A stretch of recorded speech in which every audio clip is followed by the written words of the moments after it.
Prosecutors announcing securities fraud charges against Martin Shkreli and his lawyer, the drug company's CEO who recently caused outrage when he raised prices on an HIV drug by more than 5,000%. The charges here relate to using assets from another company he used to head, Reuters, to pay off debts from hedge funds he ran. His lawyer, Evan Rebell, faces charges as well. U.S. Attorney for the Eastern District of New York, Robert Capers.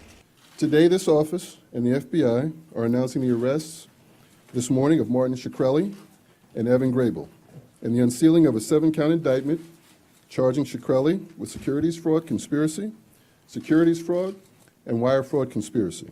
Many on social media said the 32-year-old Shkreli was getting what he deserved. On Twitter, the top hashtag and keyword related to his arrest was #karma. Columbia Law professor John Coffey. I'm sure there are lots of people who wanted him indicted for something, but this is an unrelated charge, and this involves conduct between 2009 and 2015, well before he moved up the prices on his new company, Soaring Pharmaceutical. So these are unrelated companies, but it does look like a man who was extremely reckless and wasn't much constrained by the rules of the law. Shkreli is out on $5 million bail. Reuters' David Ingram. It's interesting that the government used the phrase Ponzi-Like scheme, and it brings up memories of Madoff, which of course was a much bigger alleged fraud. That was a real fraud. This is an alleged fraud still.